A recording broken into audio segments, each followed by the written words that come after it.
Hola amigos de temas cristianos, bienvenidos a esta quinta cápsula del canal donde trataremos la tercera parte del rapto de la iglesia desde la postura pretribulacional. En la primera parte de este tema vimos las razones por las cuales consideramos que el rapto de la iglesia será antes de los 7 años de tribulación, a partir de un estudio acerca de los 24 ancianos del Apocalipsis y Mateo 24.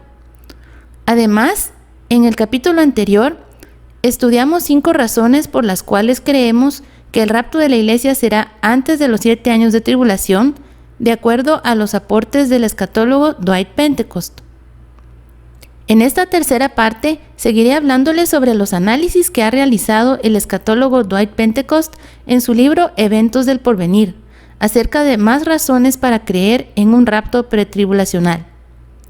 Veremos hoy entonces la sexta razón. La sexta razón para pensar que la iglesia será raptada antes de la tribulación es el concepto de la iglesia como misterio. El concepto de la iglesia como misterio está totalmente relacionado con la naturaleza de la iglesia, uno de los temas que vimos en la cápsula anterior. El hecho de que Dios iba a formar un cuerpo de judíos y gentiles creyentes en Cristo como su Salvador nunca fue revelado en el Antiguo Testamento y constituye el misterio del cual habla Pablo en Efesios 3 del 1 al 7, Romanos 16 del 25 al 27 y Colosenses 1 del 26 al 29. Estos pasajes y los otros que voy a ir mencionando los podrán leer más despacio en su casa. Pero todo el programa relacionado con este misterio no fue revelado sino hasta después de que Cristo fue rechazado por Israel. Después de ese rechazo, que se narra en Mateo 12, 23 y 24, el Señor pronunció por primera vez una profecía sobre la iglesia que iba a devenir en Mateo 16, 18. Fue después de ese rechazo que la iglesia comenzó en Hechos 2. Fue después de este rechazo que Pablo fue llamado por Dios para que fuera el enviado a los gentiles, y fue Pablo el primero al que le fue revelado este misterio. Básicamente, el surgimiento de la iglesia fue una interrupción del programa que tenía Dios para Israel desde el momento que su pueblo escogido rechazó el ofrecimiento del reino de Cristo. Por lo tanto, podríamos decir que el programa del misterio de la iglesia deberá llevarse a conclusión antes que Dios reanude su trato con la nación de Israel, porque el programa de Dios con Israel no ha concluido. Vemos entonces claramente 2 programas. Un programa es con la iglesia, que era el misterio que se dio a conocer hasta con el apóstol Pablo. La iglesia que está formada por todos los que han recibido a Cristo como su único Señor y Salvador. Por otro lado está el otro programa, el cual es para Israel, y que quedó en pausa mientras se desarrollaba el período del misterio, el cual era la iglesia, o es la iglesia. Israel como nación quedó en pausa por su rechazo a Cristo y su reino, el cual les proclamaba cuando anduvo entre ellos. Cuando analizamos este concepto del misterio de la iglesia, entendemos entonces que el rapto de la iglesia antes de la tribulación es una necesidad. Luego nos vamos a una séptima razón. La séptima razón para pensar que la iglesia será raptada antes de la tribulación son las diferencias entre Israel y la iglesia. El teólogo Schaeffer estableció 24 diferencias entre Israel y la iglesia que nos hacen pensar que Dios tiene un programa diferente con cada uno de estos 2 grupos. Empecemos a ver estas 24 diferencias. La primera, Israel ocupa casi 4/5 partes de la Biblia, mientras que la iglesia ocupa solo como 1/5 parte. La segunda, Israel recibe promesas terrenales a través de los pactos, mientras que la iglesia recibe promesas celestiales. La tercera, Israel se menciona como la simiente física de la cual algunos de ellos se convierten en semilla espiritual, mientras que la iglesia es una simiente espiritual. La cuarta, los israelitas se identifican entre ellos por un nacimiento físico que produce parentesco, mientras que las personas que conforman la iglesia se identifican entre ellos por un nacimiento espiritual que conduce a un parentesco. La quinta, para Israel el grado más alto jerárquicamente como pueblo es Abraham, mientras que el grado más alto o líder para la iglesia es Cristo. La sexta, los pactos con Israel son el abrahámico y todos los pactos siguientes, mientras que la iglesia tiene relación con estos pactos pero de manera indirecta. La séptima, Israel es solo una nación, mientras que la iglesia es de todas las naciones. La octava, Dios tiene un trato con Israel tanto como nación como de forma individual, mientras que la iglesia solamente de forma individual. La novena, Israel existió a través de los siglos desde Abraham. La iglesia existe después que Jesús fue rechazado por Israel.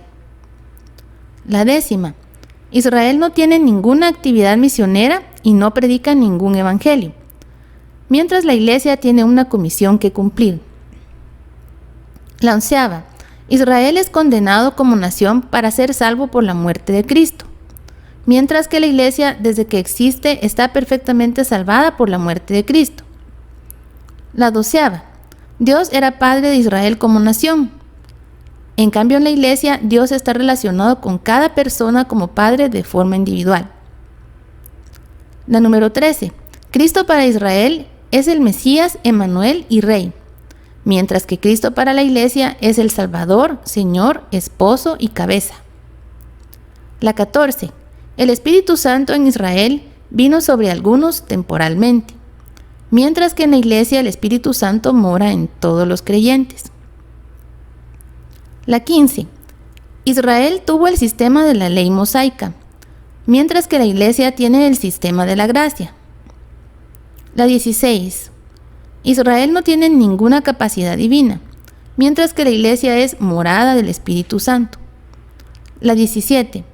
Para Israel el discurso de despedida fue en el Monte de los Olivos y para la iglesia el discurso de despedida fue en el aposento alto. La 18. Para Israel, Cristo tendrá el fin de venir en poder y gloria para hacer juicio. Para la iglesia, Cristo vendrá con el fin de llevarnos consigo. La 19. Israel como nación se compone de siervos, mientras que la iglesia se compone de miembros de la familia. La 20. En cuanto al reino terrenal de Cristo en el milenio, Israel tiene el papel de súbdito y la iglesia tiene el papel de corregente. La 21. En cuanto al sacerdocio, Israel tuvo un sacerdocio, mientras que la iglesia es un sacerdocio. La 22. Israel fue esposa infiel, mientras que la iglesia es la esposa. La 23. En cuanto a juicio se refiere, Israel deberá enfrentarse al juicio, mientras que la iglesia es librada de todo juicio. 24. En cuanto a la eternidad, Israel será los espíritus justos hechos perfectos en la tierra nueva, mientras que la iglesia será la congregación de los primogénitos en los cielos nuevos. Entonces vemos que tantos contrastes entre ambos grupos nos muestran una gran distinción entre Israel y la iglesia. Estas distinciones nos vuelve realmente difícil juntar ambos grupos en un solo programa, lo cual sería necesario si la iglesia pasara por la semana 70. Además, estas distinciones dan fuerza adicional a la posición del traslado antes de la tribulación.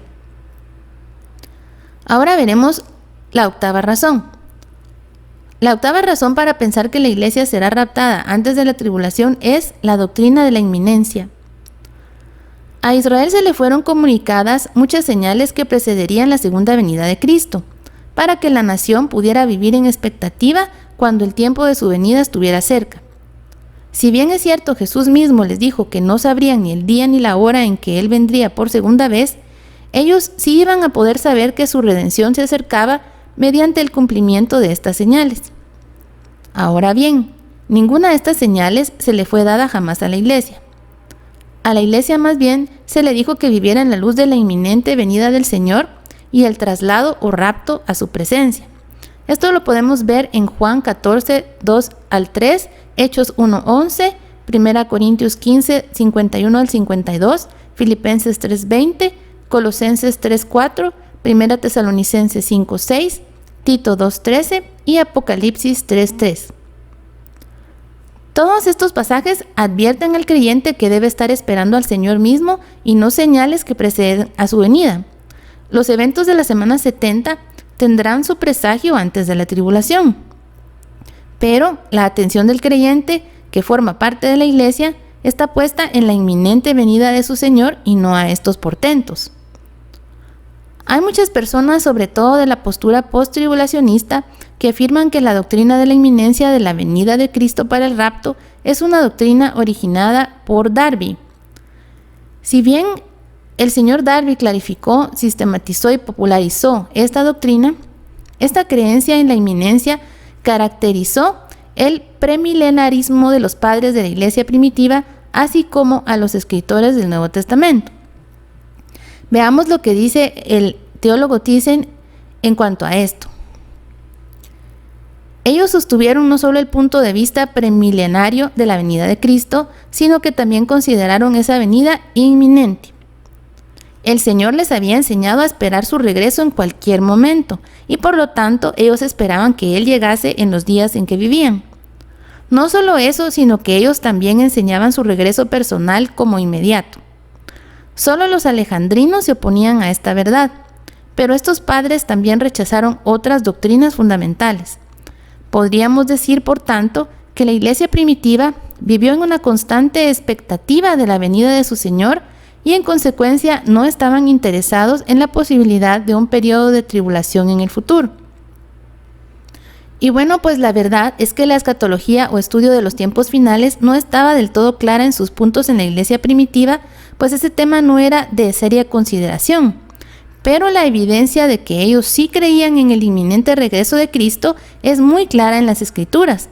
Por ejemplo, el apóstol Pablo se incluía cuando hablaba de la venida de Cristo, y esto lo podemos ver en el pasaje más emblemático de la postura del rapto pretribulacional de 1 Tesalonicenses 4, 15 al 17, que dice: por lo cual os decimos esto en palabra del Señor, que nosotros que vivimos, que habremos quedado hasta la venida del Señor, no precederemos a los que durmieron, porque el Señor mismo, con voz de mando, con voz de arcángel y con trompeta de Dios, descenderá del cielo, y los muertos en Cristo resucitarán primero. Luego nosotros los que vivimos, los que hayamos quedado, seremos arrebatados juntamente con ellos en las nubes para recibir al Señor en el aire, y así estaremos siempre con el Señor. Vemos pues en este pasaje cómo creía Pablo posible estar vivo cuando el arrebatamiento se llevara a cabo. Así también el punto de vista de la inminencia se ve muy claramente en los escritos de los reformadores, a pesar de diferencias que tenían en cuestiones escatológicas. Vamos a ver algunas de las afirmaciones que hicieron los reformadores que nos indican que ellos creían en la inminencia del regreso de Cristo. Por ejemplo, Lutero escribió: yo creo que todas las señales que han de preceder a los postreros días ya han aparecido. No pensemos que la venida de Cristo está muy lejana, miremos hacia arriba con las cabezas levantadas, esperemos la venida de nuestro Redentor con una mente anhelante y alegre. Por otro lado, Calvino también declaraba: la Escritura nos ordena de una manera uniforme esperar el advenimiento de Cristo. Juan Knox también dice: el Señor Jesús regresará, y esto con prontitud. ¿Para qué otra cosa sino para reformar la faz de toda la tierra, como nunca lo fue ni lo será, hasta que aparezca el justo Rey y Juez para restaurar todas las cosas? Y Latimer decía: todos aquellos excelentes hombres instruidos que sin duda Dios ha enviado al mundo en estos últimos días para dar la advertencia, todos infieren de las Escrituras que los postreros días no pueden estar muy lejos. Por ventura pueden venir en mis días, aún viejo como estoy, o en los días de mis hijos. Vemos entonces que tanto en el Nuevo Testamento como los reformadores ya creían en la inminencia de la venida del Señor, a pesar, como he dicho, de diferencias escatológicas o de ciertas creencias sobre los tiempos finales, y que no fue una doctrina nueva originada por Darby. La doctrina de la inminencia es contraria al pensamiento de la participación de la Iglesia en alguna parte de la tribulación. De otro modo, la multitud de señales dadas a Israel para que estén expectantes de la segunda venida visible del Mesías aplicarían también para la Iglesia, y la Iglesia no podría esperar a Cristo hasta que estas señales se hubieran cumplido. El hecho de que no se le haya dicho a la Iglesia que esperara señales específicas sino que más bien se le ha ordenado esperar a Cristo, excluye su participación en la semana 70. Veamos ahora la novena razón. La novena razón para pensar que la iglesia será raptada antes de la tribulación es la obra del que impide. Esto se encuentra en el capítulo 2 de 2 de Tesalonicenses. Los cristianos de Tesalonicenses estaban preocupados, pues tenían temor que el rapto ya hubiera sucedido y que ellos ya estaban en el día del Señor, ya que ellos estaban sufriendo terribles persecuciones, por lo que pensaban que se encontraban ya en ese día. Eso lo podemos ver en el primer capítulo de 2 Tesalonicenses. Entonces Pablo les escribe para contarles que no es de esa manera, que ellos no se encuentran en el día del Señor, que no están en la tribulación. Pablo les muestra que el día del Señor no podía cumplirse hasta que no hubiera una separación, como lo indica el versículo 1 del capítulo 2. Además, les revela que tenía que revelarse el hombre de pecado, o el inicuo, del cual se hace una descripción más amplia en Apocalipsis 13. Pablo era consciente que el misterio de la iniquidad era operante en sus días, ya que sí estaba operando un sistema ilícito que en determinado momento culminaría con la persona del inicuo. Sin embargo, este inicuo no podía manifestarse sino hasta que el que lo detenía fuera quitado de en medio. O sea que alguien estaba y sigue impidiendo que el propósito de Satanás llegue a su culminación y seguirá llevando a cabo este ministerio hasta que sea removido. Esto se puede encontrar en los versículos 7 y 8. Se ha dicho que lo que impide que se cumpla el plan del maligno son el gobierno humano, las leyes o la iglesia visible. Sin embargo, ninguna de estas son satisfactorias, pues todos estos continuarán en cierta medida después de la manifestación de este hombre inicuo. Aun cuando este puede verse como un problema exegético o de comprensión del significado del texto, parecería que el único que podría llevar a cabo el impedimento sería el Espíritu Santo. Este problema exegético lo vamos a ver más adelante. Ahora bien, el Espíritu Santo reside en cada uno de los creyentes, pues somos su templo. Por lo tanto, mientras los creyentes, o sea la iglesia, esté todavía en la tierra, esta obra de impedimento continuará y el hombre de pecado no podrá manifestarse. Solo cuando la iglesia, el templo, sea quitada, este ministerio de impedimento cesará y la iniquidad producirá al inicuo. Ahora bien, hay que notarse que el Espíritu Santo no cesa su ministerio con la remoción de la iglesia en el rapto, ni deja de ser omnipresente con la remoción de ella, pero el ministerio del impedimento sí va a cesar. Por eso, el ministerio del que impide, que continuará mientras su templo esté en la tierra, y que debe parar antes que el inicuo pueda ser manifestado, requiere que el rapto de la iglesia sea antes de la tribulación, ya que Daniel 9:27 revela que el inicuo se manifestará al principio de la semana 70. Vamos a ver ahora la 10ª razón. La 10ª razón para pensar que la iglesia será raptada antes de la tribulación es la necesidad de un intervalo de tiempo. Hay una palabra muy interesante que encontramos en Hechos 28:15. Esta palabra en el original es apantesis, que significa encuentro, y se usa en este pasaje bíblico con la idea de encontrarse para regresar con. Y llama la atención que se discute con mucha frecuencia que esta misma palabra se usa en 1 Tesalonicenses 4:17 para presentar la misma idea, que por lo tanto la iglesia debe ser arrebatada para regresar instantánea e inmediatamente con el Señor a la tierra. Y así se niega y se hace imposible cualquier intervalo entre el traslado y el retorno. Ahora bien, esta palabra griega no requiere esta interpretación. Además, que ciertos eventos predichos en relación con la iglesia después del rapto hacen tal interpretación imposible. Estos eventos de los que estoy hablando son, primero, el tribunal de Cristo. Segundo, la presentación de la iglesia a Cristo. Y tercero, las bodas del Cordero. Estas tres cosas tienen que pasar antes de la segunda venida de Cristo. Cuando leemos pasajes como 2 Corintios 5:9, 1 Corintios 3 del 11 al 16 y Apocalipsis 4:4, 19:8 y 14, vemos lo que conocemos como el tribunal de Cristo. Este tribunal es un juicio donde la iglesia ha sido probada en cuanto a su mayordomía y donde recibe su recompensa. Este juicio y recompensa se ve que ha sucedido antes de la segunda venida de Cristo. Entonces es imposible pensar que este evento suceda sin que haya pasado algún periodo de tiempo. Se requiere entonces ese intervalo de tiempo del que estamos hablando. Bien sabemos que sí es un juicio, pero también tenemos que comprender que ya no es un juicio para perdición, sino que es un juicio donde los creyentes serán recompensados con coronas y galardones, que es muy diferente a los juicios que se van a llevar a cabo durante la tribulación u otros juicios que han sucedido antes en la tierra como castigo de Dios.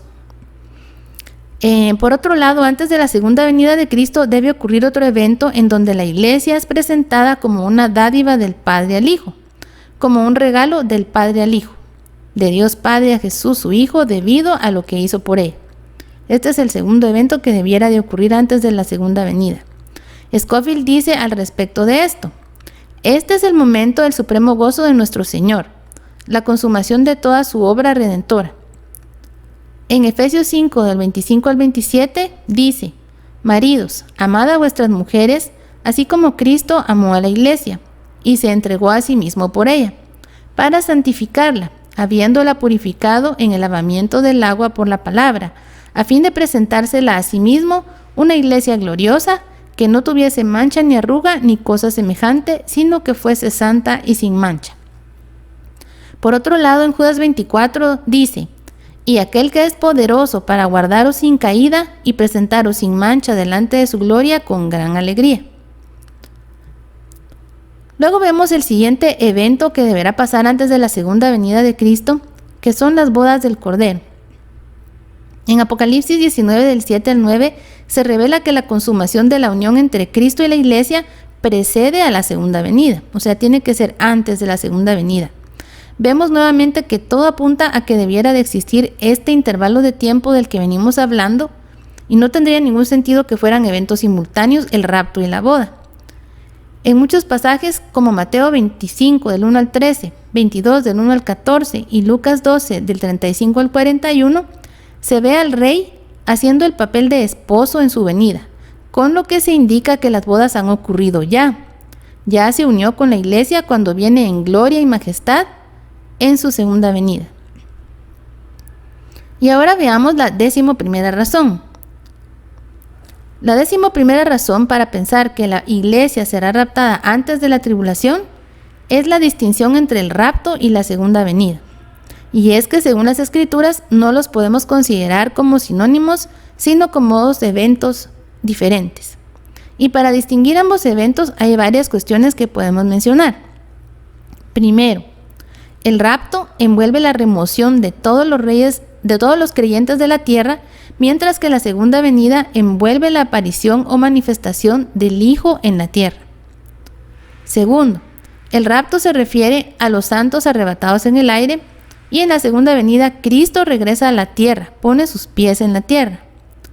Tercero, en el rapto Cristo viene a reclamar una esposa, pero en la segunda venida Él regresa con la esposa. Cuarto, el rapto conduce a la remoción de la iglesia y al inicio de la tribulación, mientras que la segunda venida conduce al establecimiento del reino de 1000 años de Cristo. O sea, prácticamente marcan diferentes acontecimientos que sucederán a continuación. Quinto, el rapto es inminente, mientras que la segunda venida es precedida por muchísimas señales. Sexto, el rapto trae un mensaje de consuelo, mientras que la segunda venida trae un mensaje de juicio. Séptimo, el rapto está relacionado con el programa para la iglesia, mientras que la segunda venida está relacionada con el programa para Israel y el mundo. ¿Se acuerdan? Los moradores de la tierra, los caitoqueos. Octavo, el rapto es un misterio, mientras que la segunda venida es predicha en ambos testamentos. Noveno, en el rapto los creyentes serán juzgados, pero en la segunda venida los gentiles e Israel serán juzgados. Entendiendo lo que habíamos hablado antes, que ese juicio a los creyentes en el rapto es el tribunal de Cristo, donde el juicio ya no es para perdición, sino que es para entregar los galardones y premios y coronas a las personas que, según lo que hicieron aquí en la tierra. Décimo, el rapto deja la creación inalterada, mientras que la segunda venida envuelve el cambio de la creación. Número 11. En el rapto los gentiles no serán afectados, mientras que en la segunda venida los gentiles serán juzgados. Los gentiles que no fueron creyentes y que no se fueron en el rapto. Número 12. En el rapto, los pactos con Israel no se cumplen, pero en la segunda venida todos sus pactos se cumplen. Número 13. El rapto no tiene ninguna relación en el programa de Dios con respecto al mal, mientras que en la segunda venida el mal será juzgado. Número 14. El rapto será antes del día de la ira, pero la segunda venida será después del día de la ira. Número 15. El rapto es para los creyentes solamente, pero la segunda venida tiene su efecto sobre todos los hombres. Número 16. La expectativa de la iglesia con respecto al rapto es que el Señor está cerca, mientras que la expectativa de Israel en la segunda venida es la de ser introducido al reino. Estas diferencias que acabo de presentar y muchas otras sostienen el argumento que estos dos programas son diferentes y no pueden unirse en un solo evento. El rapto y la segunda venida serán dos eventos distintos. Veamos ahora la 12ª razón. Esta razón para pensar que la iglesia será raptada antes de la tribulación es el problema de 1 Tesalonicenses 4 del 13 al 18. Los cristianos tesalonicenses no ignoraban sobre el hecho de la resurrección. Esta cuestión estaba muy bien establecida y no necesitaba defensa en absoluto. Hay una pequeña confusión en algunos creyentes acerca de este hecho. Y realmente lo que esta revelación de Pablo en 1 Tesalonicenses 4 del 13 al 18, esta revelación había producido en ellos era un malentendido con respecto a la relación entre la resurrección y los santos que estarían dormidos con Cristo hasta el rapto. En este pasaje, Pablo no se dirige a ellos como si no supieran que los que dormían o que estaban muertos no fueran a resucitar, sino que para enseñarles que el rapto de los vivos no tendría ventajas sobre el rapto de los que estaban muertos en Cristo. Si los tesalonicenses hubieran creído que ellos iban a pasar por la semana 70, hubieran estado más bien felices de que sus hermanos que ya estaban muertos en Cristo no iban a pasar por ese tiempo tan horrible y de sufrimiento. Si la iglesia tuviera que pasar por la tribulación, sería mejor estar ya con el Señor para ese tiempo. Lo que les estaba pasando a los tesalonicenses es que pensaban que sus hermanos que ya estaban muertos no iban a tener la oportunidad de pasar por la bendición de este evento del rapto. Luego nos vamos a la 13ª razón. Esta razón para pensar que la iglesia será raptada antes de la tribulación es la relación de la iglesia con los gobiernos. En el Nuevo Testamento, a la iglesia se le enseña que debe orar por las autoridades del gobierno, ya que son ordenadas por Dios.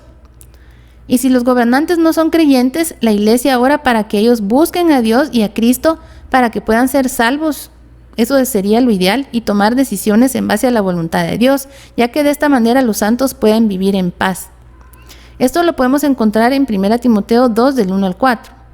Por otro lado, se le enseña a la iglesia a estar sujeta a estas autoridades, como lo dice 1 Pedro 2, 13 al 16, Tito 3, 1 y Romanos 13 del 1 al 7, ya que estos gobiernos son representantes de Dios para cumplir su voluntad.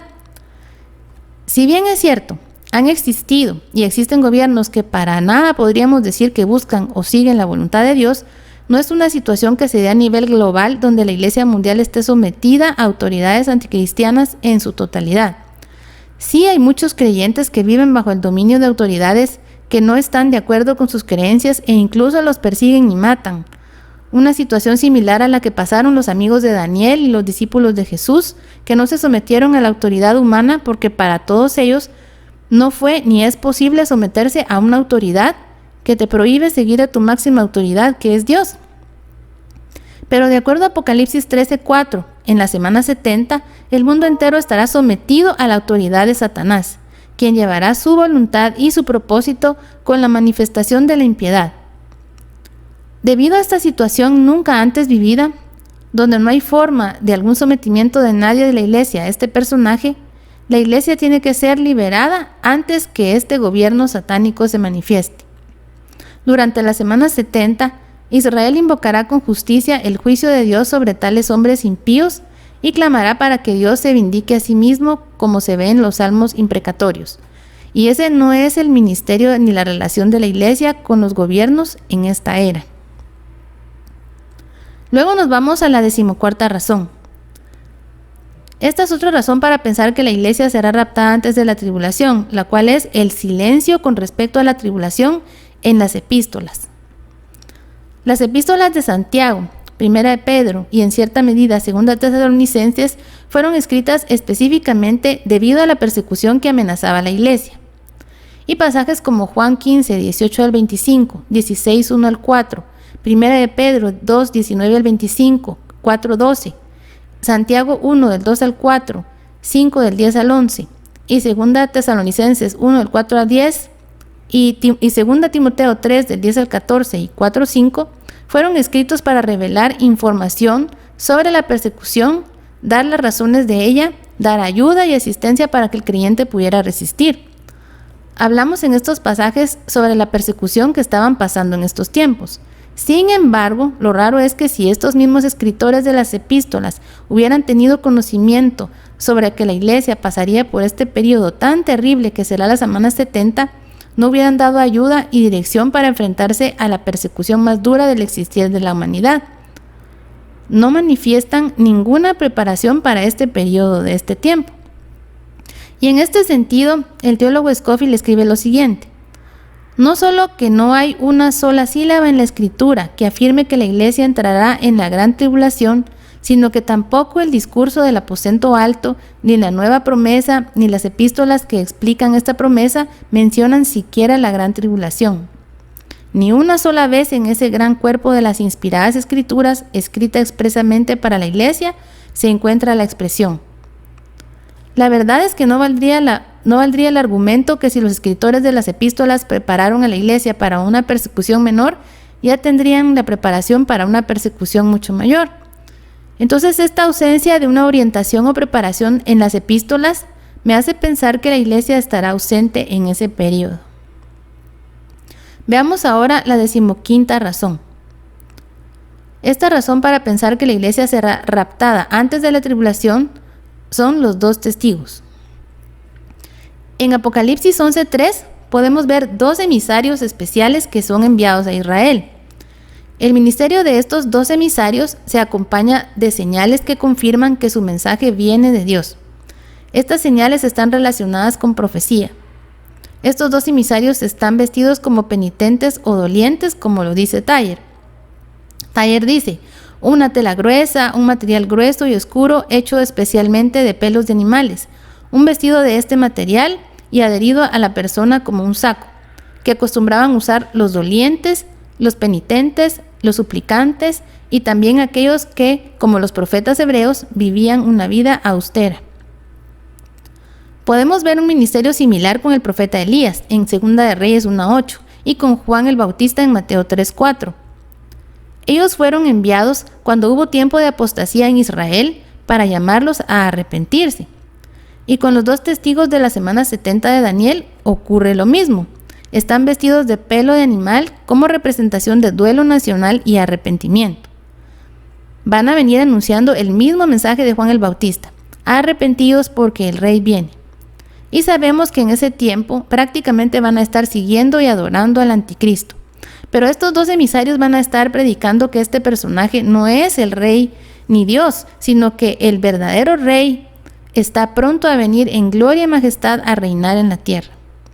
Las buenas noticias de estos dos testigos es el evangelio del reino del que hemos estado hablando en otros capítulos y acompañarán este evangelio con la predicación de la cruz.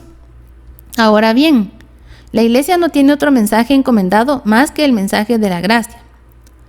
A la iglesia no se le ha encomendado predicar el evangelio del reino. La iglesia no tiene otro mensaje. El mensaje que anunciarán los dos testigos es de juicio, arrepentimiento y preparación para la venida del rey. Ese es el evangelio del reino, muy diferente al evangelio de la gracia que predicamos ahora los de la iglesia. Esto indica que la iglesia ya no estará presente para este tiempo, pues no se le ha encomendado que en este tiempo deba cambiar el mensaje que tiene que dar. Luego vemos la 16ª razón. Esta razón es el destino de la iglesia. Por las Escrituras nosotros sabemos que las promesas para la iglesia son diferentes a las promesas de los salvos de la semana 70. Sabemos que van a haber personas salvas en la semana 70, pero estas personas no van a ser salvas por gracia, por cuanto no creyeron en el mensaje de la gracia que predicó la iglesia mientras estuvo en la tierra. Sabemos por las Escrituras que en la semana 70 la predicación será el evangelio del reino y no el de la gracia. El pasaje de Mateo 25:34 lo aclara mejor. Si la iglesia estuviera en la tierra durante la semana 70, los que se salven en ese periodo se unirían a los que ya eran salvos por gracia, o sea, la iglesia, pero los salvos en la semana 70 serían salvos por creer en el evangelio del reino y estar contra el sistema del anticristo. Los que se van a salvar en ese tiempo sí van a creer en la cruz por razones evidentes, pero la fe que se les pide en ese momento es creer que el verdadero rey viene y por lo tanto deben arrepentirse y no seguir al anticristo, sino esperar la venida de Cristo aún a costa de su vida y martirio. Aquí se ve muy claro que la iglesia es una cosa y los salvados en la semana 70 son otro grupo distinto. No tendría sentido entonces que ambos grupos entraran en el milenio bajo las mismas condiciones por diferentes razones. Es muy claro que hay dos programas distintos para cada uno de estos dos grupos. Sí se salvan ambos grupos, se salvan de la condenación eterna, pero precisamente por la diferencia en cuanto a lo que Dios le pide a cada uno de estos grupos es que Dios tiene programas diferentes para ellos.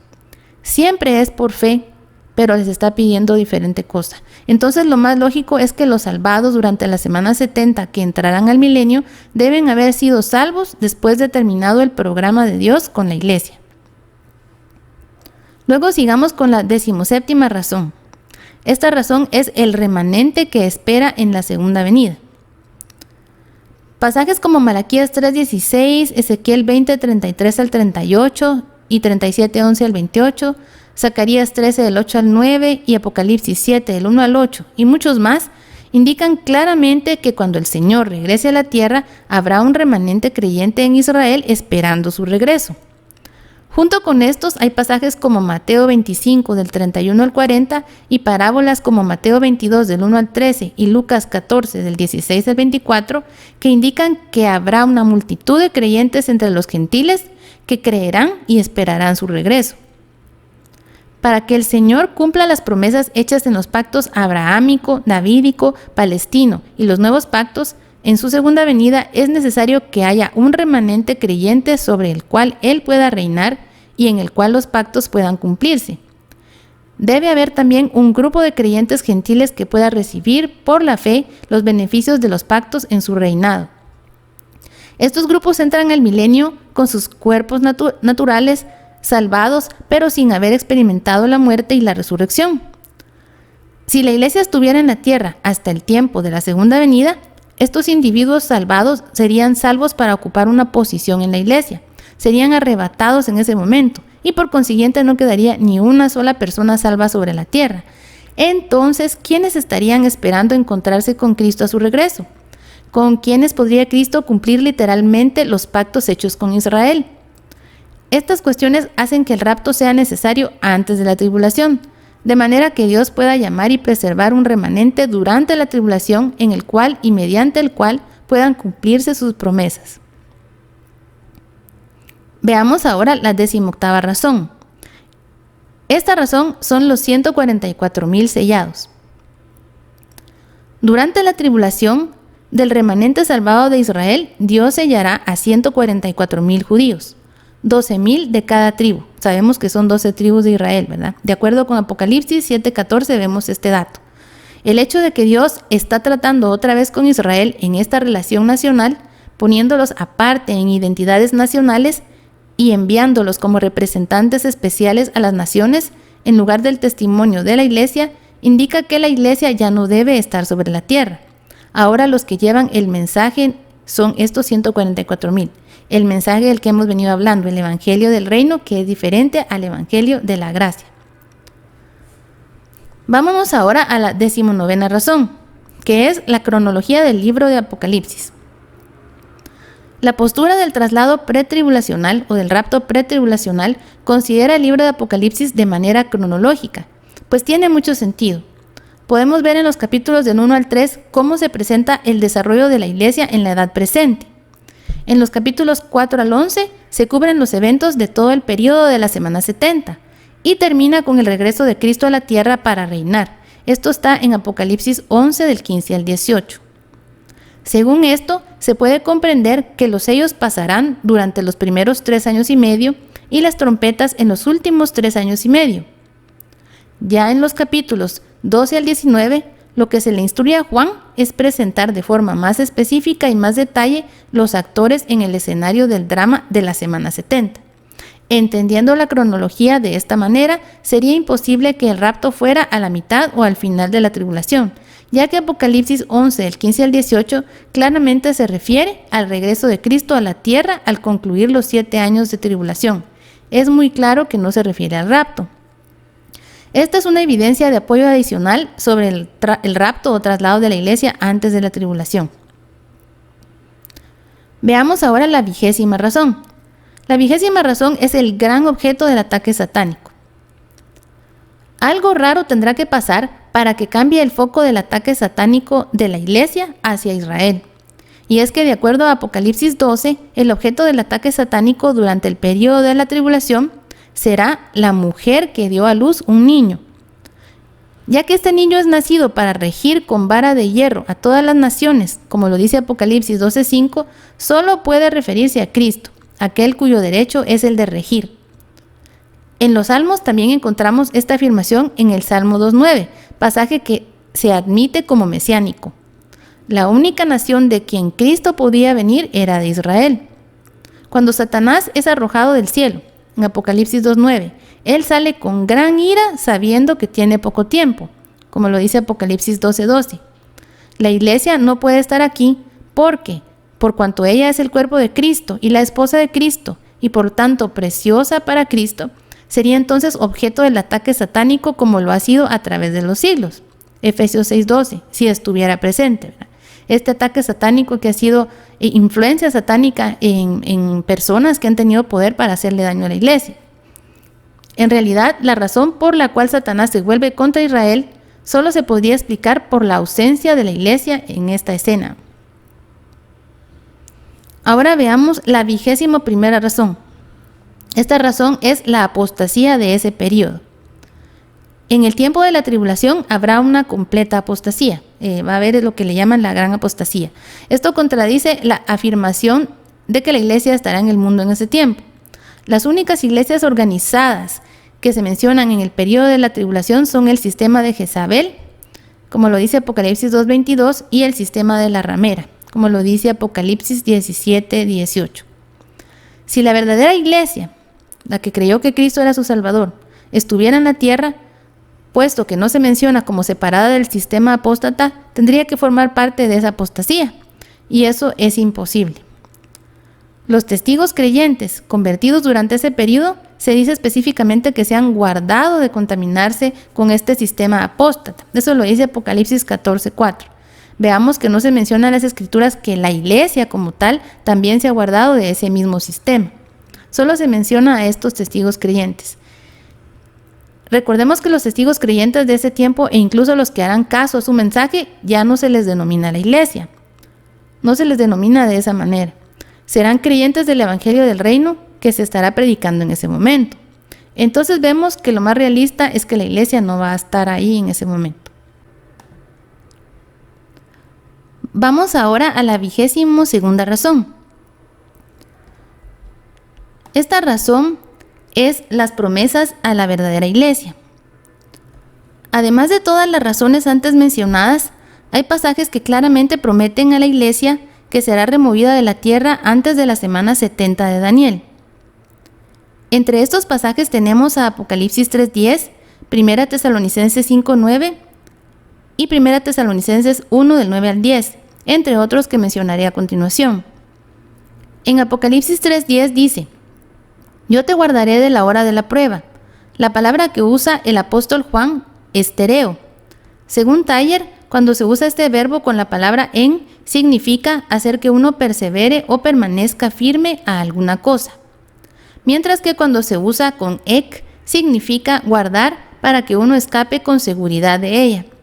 Y ya que en este pasaje se usa ek y no en, Juan está indicando la promesa que la remoción de la esfera de esta prueba va a ser de esa manera y no va a haber preservación a través de ella, sino que va a haber remoción de esta prueba. Esto se confirma aún más por el uso de la palabra la hora.